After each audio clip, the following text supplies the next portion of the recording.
Welcome to Synced on Air. I'm your host, Angelique Robb, and today I have a good friend with me, Marie Ambusk. Marie, welcome. So glad to have you on the podcast. How Hi, you doing? Angelique. It's great to be here. Awesome. Well, I'm looking forward to you telling. I know your story, but I want our audience to know what you've What's developed and why and okay? all that good stuff. So, do you want to take us to the beginning? Sure.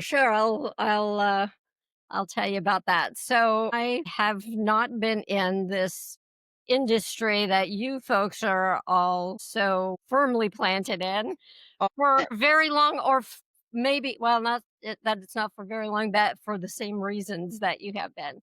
So mhm. my history, my background, I guess you could say, is my 40-year career in finance, and I retired from GE Healthcare in 2011. So I've been retired for a while now, but back in that time frame, shortly before I retired, it happened that some young trees in our new neighborhood died mysteriously. I didn't know anything about trees at the time, and I was not sure I understood why they died.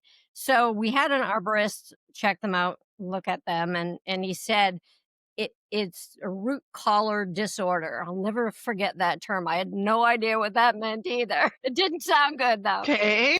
And anyway, so we had to get the trees replaced. And when I was talking to the landscaper who was to replace them, I said, how do we prevent that from happening again? What do we look for? What do we do? And he threw his hands up and said to me, "Lady, you get what you get." And I was like, "That's your answer." Of course, I didn't know any better, so I thought, well, maybe that's true. Doesn't So seem that very was it. scientific.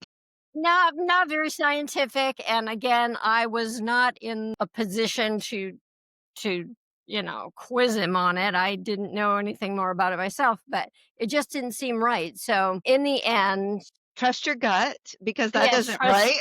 yeah, there's something wrong with that. And as my background again in this business I worked with was we developed software for the medical industry. And so there were a lot of people who were sort of on the leading edge of thinking how to solve problems and whatnot. So I just couldn't understand why someone could just leave me hanging with something like that.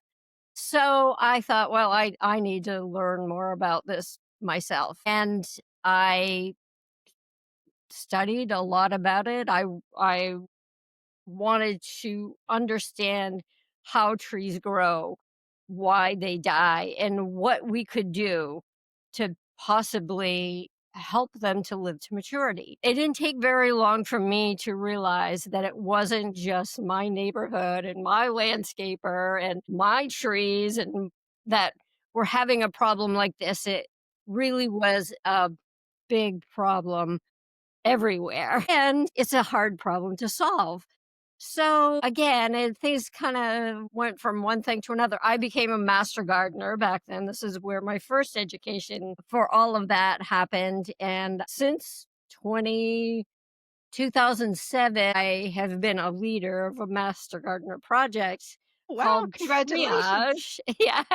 And I still Triage. triage and I still lead this project, and we help people to learn best maintenance practices for urban trees. I have found in doing that that many people are intimidated by trees. It's a big plant and they're afraid to hurt the tree if they prune a branch and they don't know how to do it. So it's a whole new world for me. And I also think that there's a lot of us in the industry that don't realize how much damage we can do doing extra pruning. It's both Exactly. sides. It is. So you do need to have some education or Mhm. guidance to do that. And one of the things that we did in Project Triage is to look at the tree's roots or find out if it has any roots that you can discover. We removed mountains of mulch and just Jeez, leveled the mulch volcano and malts. removed thousands of stem girdling roots that we could get to Yeah. by excavating and whatnot. And it was helpful for the trees and it was good education for everyone. And that is where I sort of had another epiphany in my life where we it takes a lot of work to excavate a tree with your hands and hand tools. And I woke up one morning having had a dream. This is kind of corny sounding, but it's true. And I thought I need a crystal ball to see the tree's roots below ground and to determine if the tree has a problem that we, our volunteer group, can help do something about. Again, Yeah. triage the problem, Tree. right? I know. I Yeah. love that. So, I don't know, this thought and it really I got one of those metal detector things. I was trying to use that was the first tool I tried. Of course, that wasn't gonna do any good, but Yeah. my mind was spinning and working in a business that was involved in healthcare in the medical Yes. industry. Our people did, a lot of work with ultrasound and, Mhm. X-ray machines and all this stuff.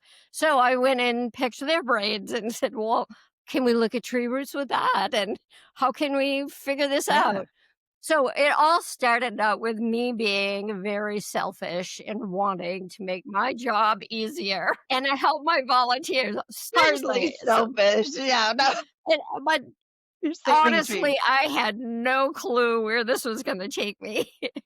So that's where it started. It was a dream and a crystal ball in my mind. I could not rattle it out of my mind. So one thing led to another, and 20 years later, here we are. And we have been looking to find the right scanning tool or technology that Mhm. would produce an image of some kind or data of some kind that could be analyzed and understand what the tree root quality is in a root ball before you I plant the love tree. that. I mean, I started out looking at tree roots in the ground and one day we do want to do that as well with our tool, but if you're going to get to the root of the problem, No pun intended. no pun intended, it kind of starts before you plant the tree. And Exactly. whether you grow a tree in a container or you grow it in a field is going to be in a container Some point. before it goes to its forever home in the ground. Mhm. And so we're inspecting tree roots above ground in a container of some sort.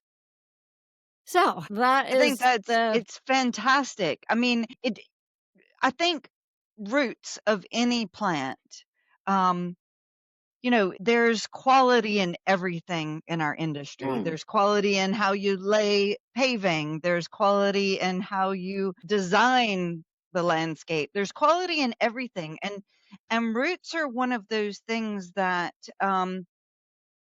you can kind of look at, but what makes a good root system, and do we always have enough choice to pick a mm, better quality mm, root system as yes. well? And can we do something about it if it's not Yes. good enough?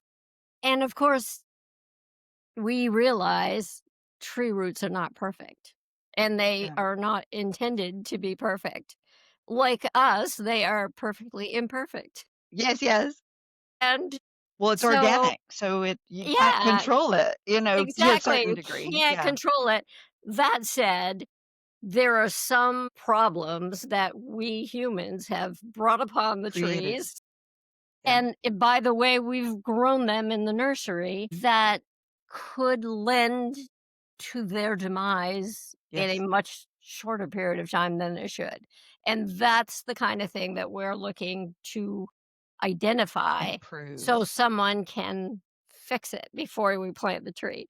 We're not fixing the problem. We're just identifying it and quantifying it and actually grading the quality of the tree roots.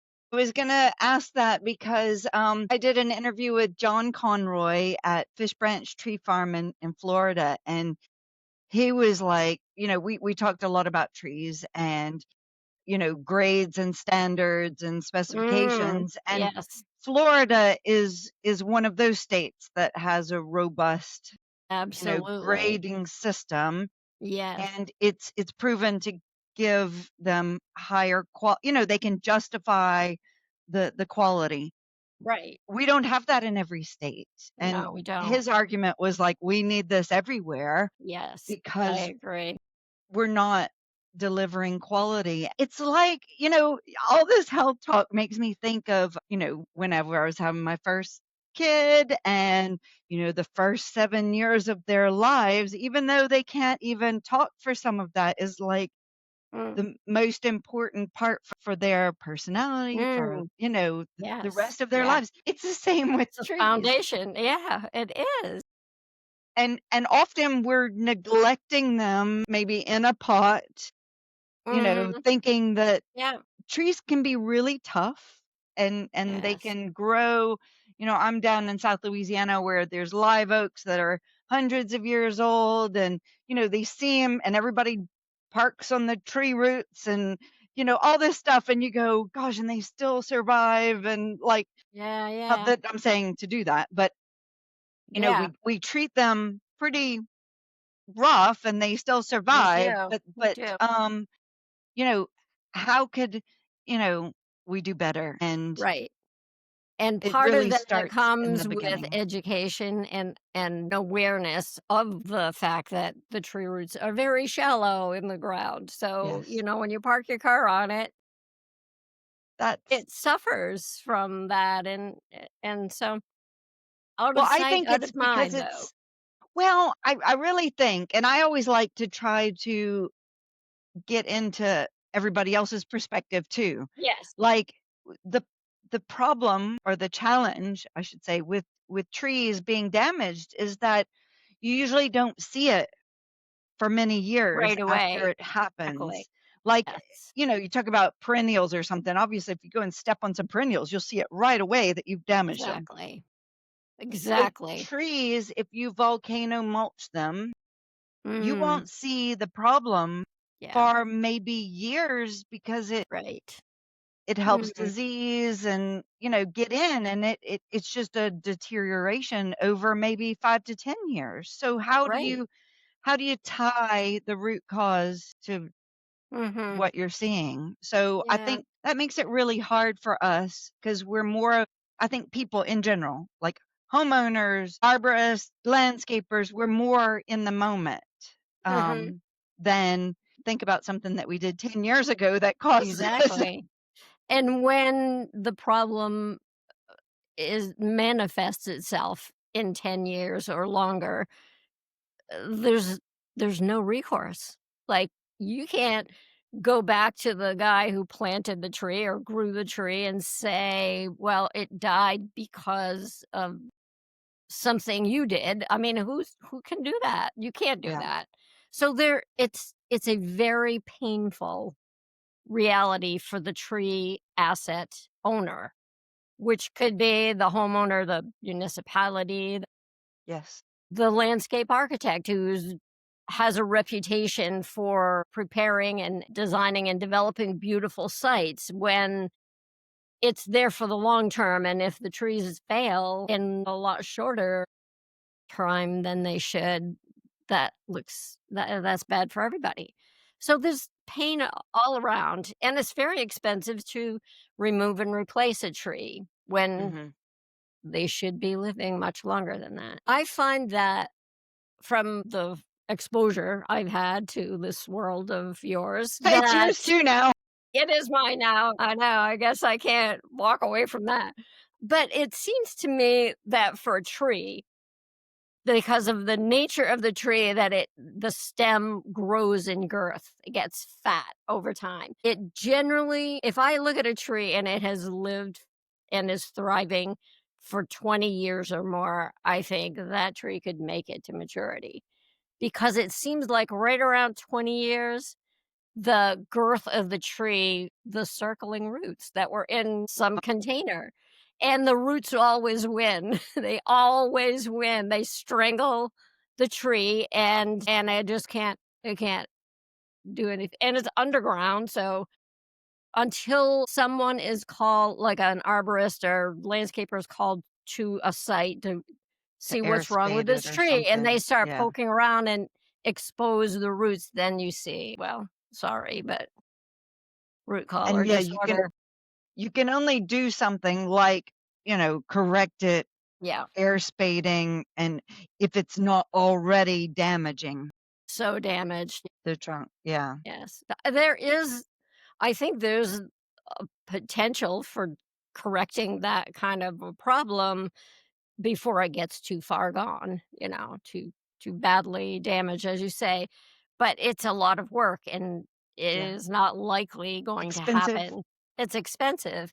And you And you could have have to been know to fixed. look. You have to know to look, exactly. How do you know to look? Yeah, I underground. know. Yeah, usually you start to see the signs it's starting to die from the top, or something that might make you look to the ground and below, Yeah.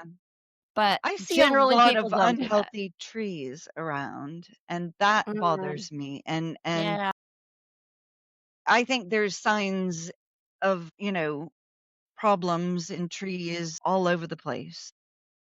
I think so And so too.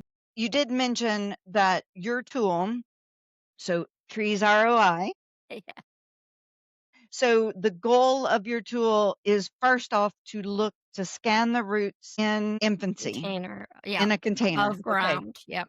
Above ground. And so is there a size limit or is it any size? Yeah, well, we're still developing this tool, so it's a Okay. science project, and we Yes. do have it developed to a certain degree, and we're testing and developing algorithms now, so we're not quite ready for expanding our test market, I guess you could say.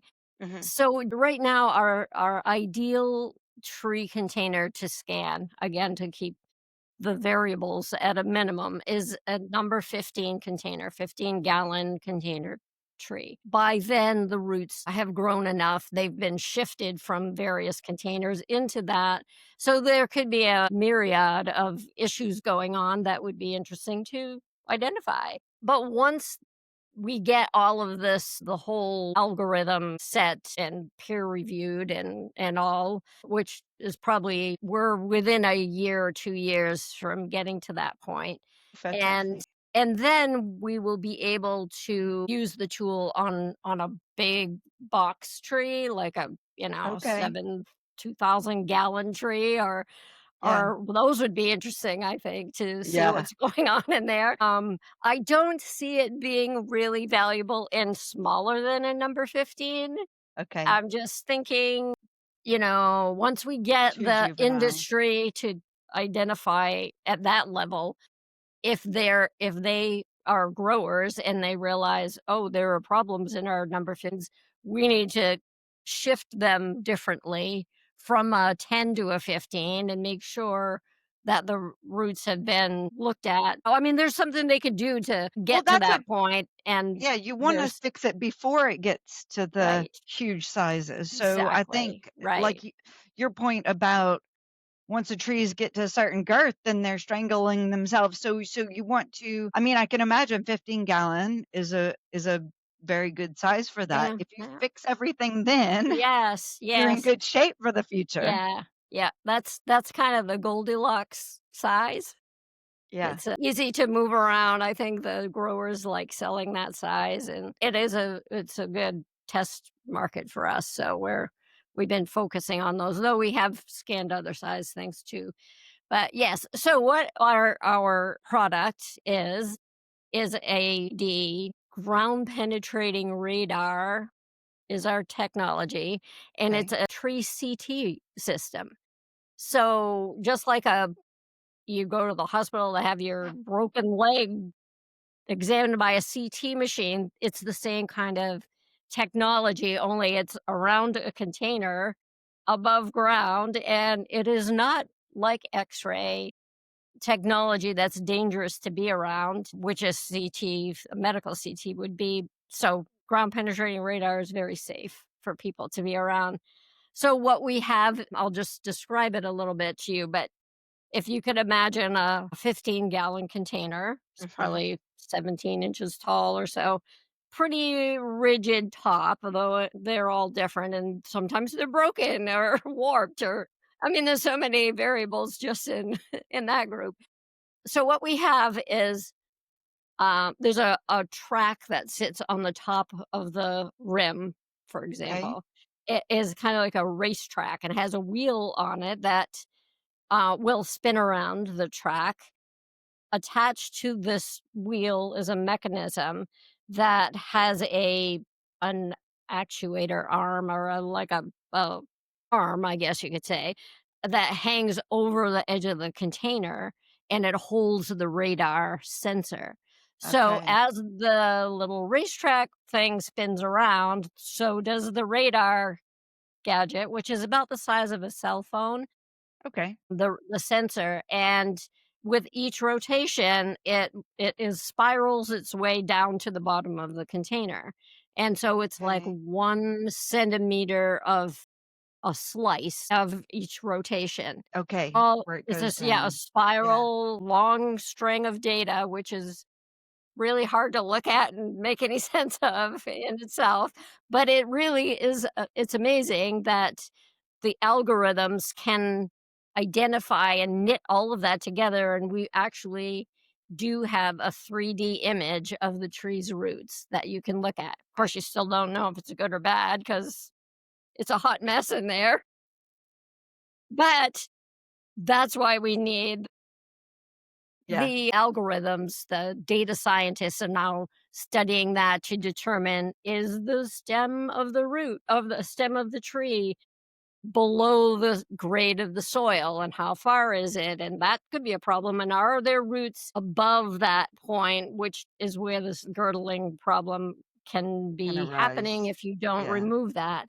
So, and that would be a very easy one to fix. There are other, there's probably a half a dozen serious problems that we are inspecting for. And in aggregate, it will then create a score, a grade that Okay. will determine whether it's a thumbs up, plant it, go plant it, water it, be good to it, plant it right, or thumbs down. Like these, there's serious problems that cannot be fixed. If it's, somewhere in the middle, and in all cases, will tell you exactly where the problem is, what the problem is, and how to fix it. But And yeah. So yeah, cool.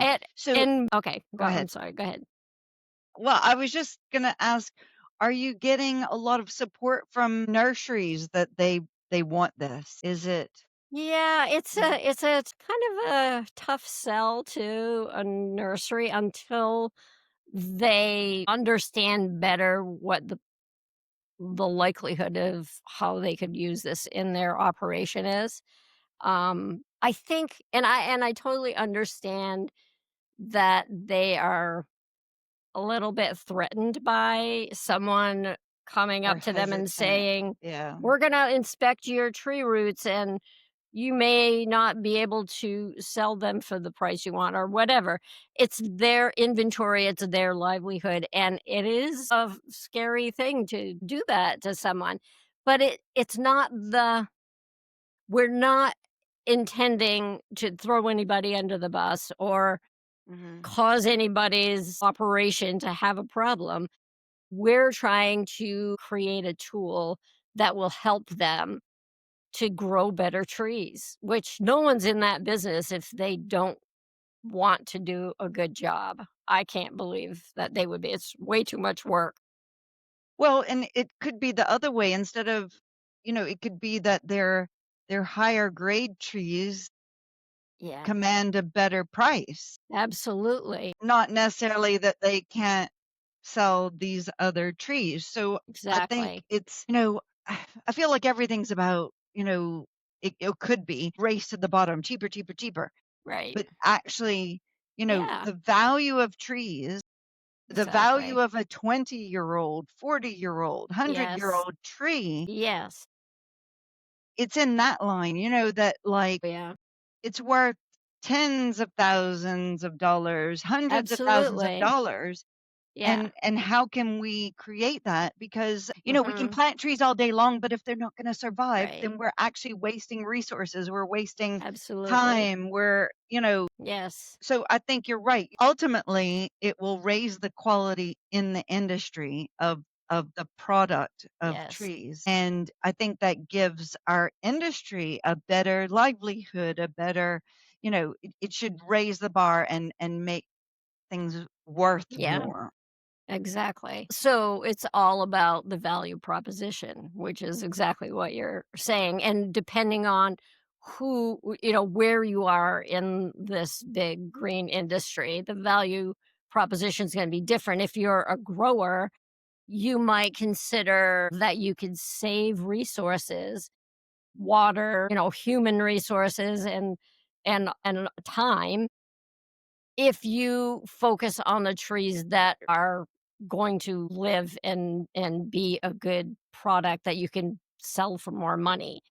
If Yes. you can recognize in that process there's a tree that is just not going to make it and no one can fix these roots, then cull it and get it out of the Yeah, you're inventory saving. and save your water, save your resources. So, I don't know exactly how to put a number on that for them because I don't know their business that well, but I'm trying to learn it. But that is one way to look at it. And then the Yes. other thing too, as you said, is the time value of a tree. And as we all know, I think, is that when you look at the benefits that trees give us in the world, in the ecosystem of our world, often the people who quantify the benefits, like the iTree programs and whatnot, they don't even start quantifying the numbers until the tree's about 15 or 20 years old. Then it's just breaking even from everything else that has had gone through and to grow a canopy big enough to actually give you some benefits. So if we're planting trees and they're dying around 20 Before years they're old, 20. we got Yeah. no benefits from that tree. And now it's going to cost you $1,000 to remove it and replace it. Yeah. So there's a lot of cost Or more than benefits that. or more than that. Yes. But, it's just there's a lot of different ways of looking at the cost benefit analysis, but there's definitely, I think it always to me leans toward don't just plant the tree, grow the tree. We need to Mhm. grow trees to maturity. I think, First 20 our years are yeah, important. yeah, exactly. So our product that we're building, gave it a name and it's called Insight. And Insight is that crystal ball from my dream 20 years ago. Amazing. It's literally it is that's what it's doing. So it's funny how these things happen.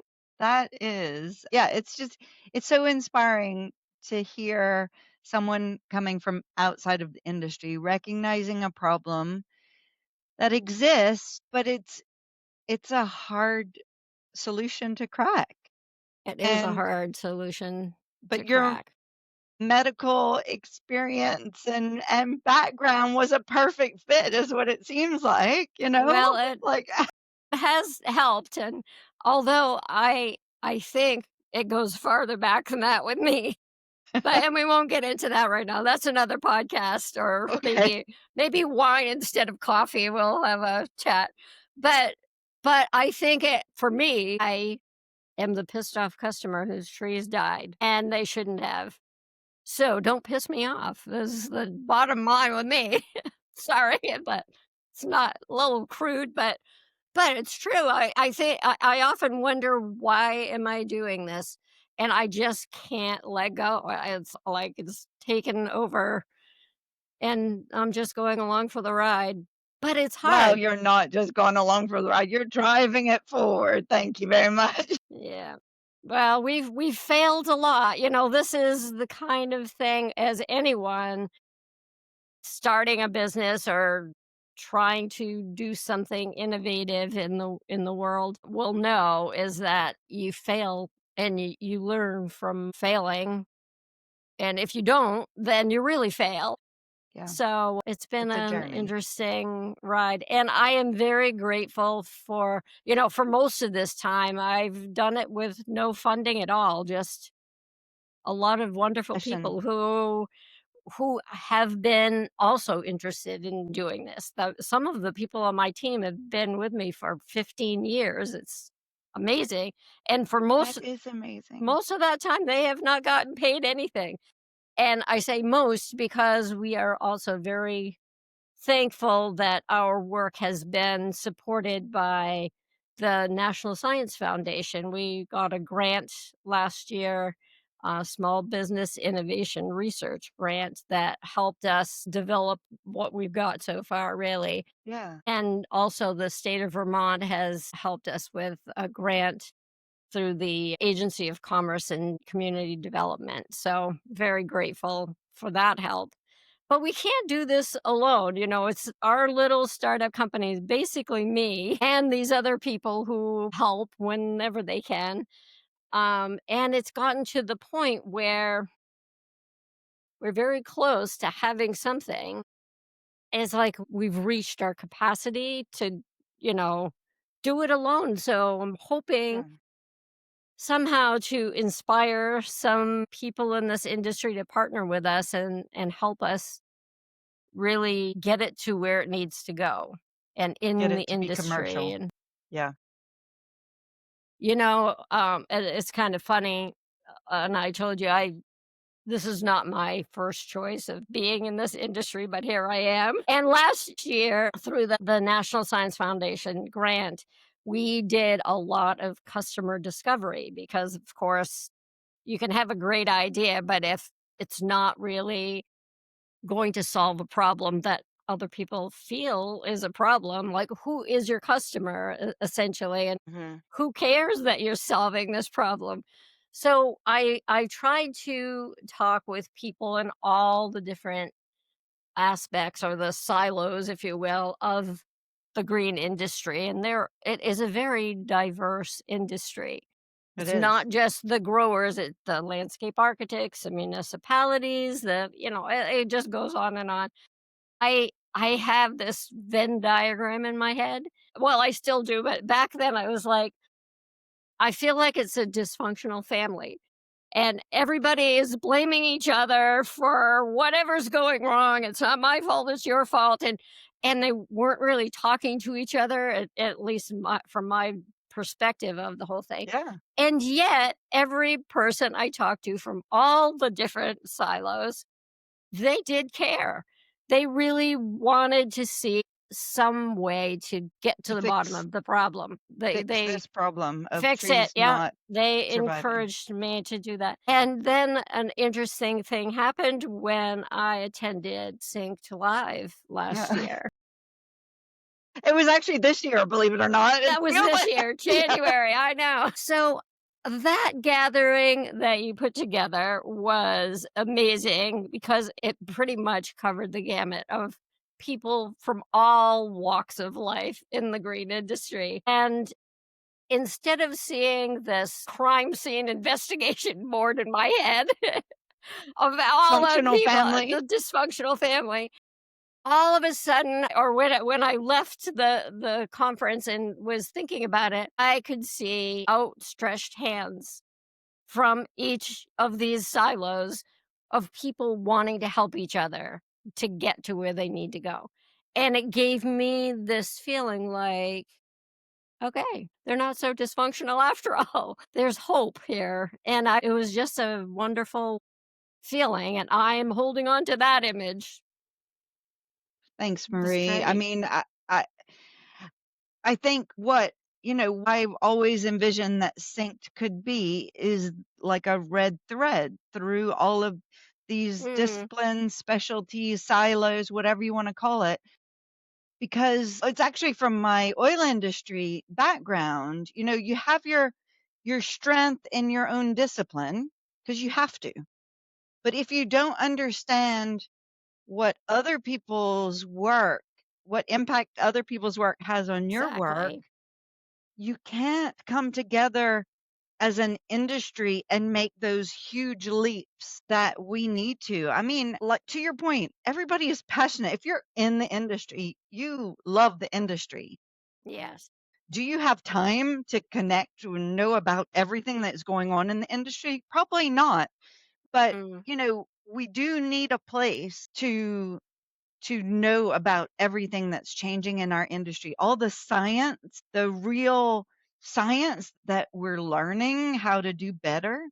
It's mhm, happening daily. And if we don't incorporate that into our work, we're going to get left behind and we're not going to be providing a quality service in our own niche. Like you have to, technology, materials, tools, software, everything's evolving every day. exactly. And look at your overnight success. I'm thinking of that cartoon that you showed me. I love that. Like everybody else thinks, wow, look at this amazing thing. And it's a straight line. Yeah, right. It's always It's a the scribble. twists and turns and, Mm, and, yeah, um, a bunch yeah, of failures that lead to success. And, exactly. And yeah, sometimes they're really big failures. I remember one in particular, back in 2013 or so, we were investigating using microwave tomography as our technology to do this. So for about 5 years, it looked good on paper, and we applied for government grants. We didn't get them, but we really were working hard to have that be our years. product, Wow. part of our product.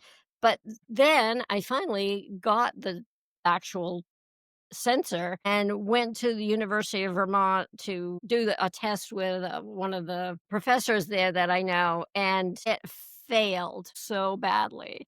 It was Wow. like a colossal failure. And we worked on it all day long, and then neither of us could figure out what else we could possibly do.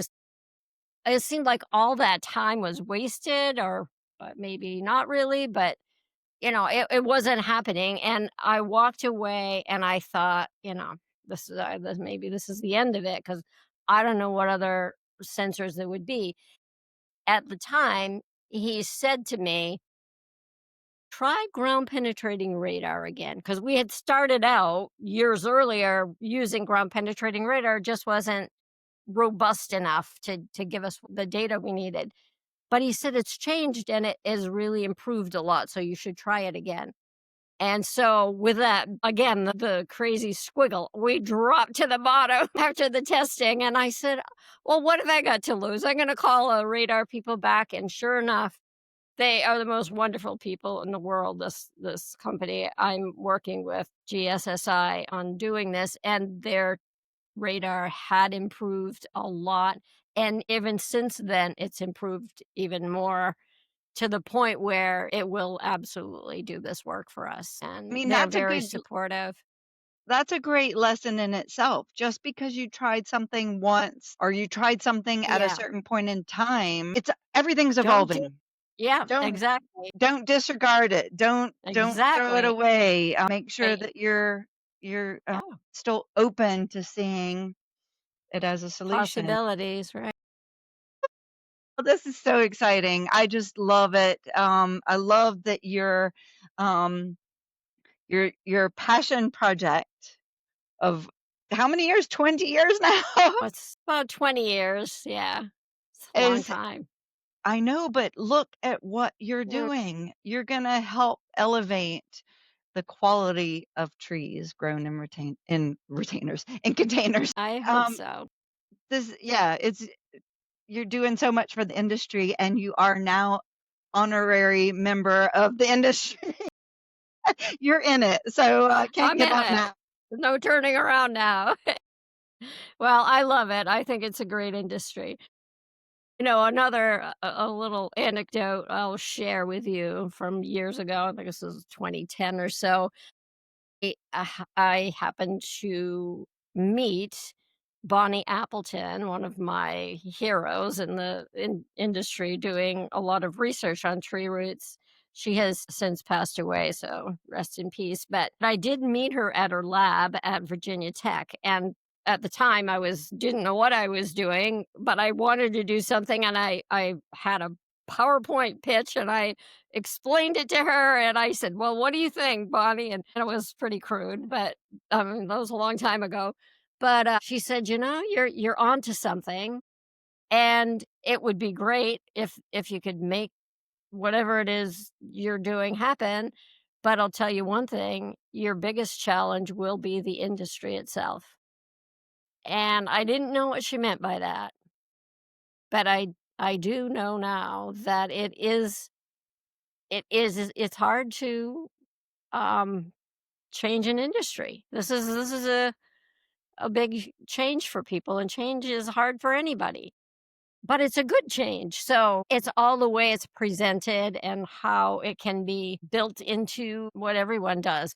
For example, it's important for us to get this ball rolling, if you will, for landscape architects to, because often they will be the ones to specify the trees at the nursery, for in their written specifications for them to put tree root quality as a As a qualifying category. Yeah. category. Of course, we have to have our tool available to be able to do that, but Mhm. once we do and they do that, then we can Then it all give fits them together. the Yes. information. So, there's a lot of moving parts, Yeah. but But it's you're doable. yes, and, maybe, the advice that Bonnie gave you helped set you up for success to make sure that you're involving the right people, because I think that Talking to them all, right. yeah, yeah, Yeah, that makes a difference, and it takes the right kind of change and education to steer a big ship. So and does. it's not just one person, "Hey, look how cool this is." It Right. is a lot more to it. It So, is, for sure. well, we're rooting for you and know you can do it. Yay. Thank you. And Marie, thank you so much for, yeah, being on the podcast, telling everybody about what you're doing, because I think it is so critical to get the word and education out about your journey. And being part of Sync Live this year, and I hope Mm, that you will be at future events too, so we I hope can, so too. help shout for you. Great. Well, thank you so much, Angelique. I'm really, very grateful to be on your show and to have come to know you. Well, it's wonderful. Thank you, Appreciate it. Marie, and we'll talk to you again soon. Thanks for Okay, joining us thanks. today. Okay, thanks. Bye. Hold on.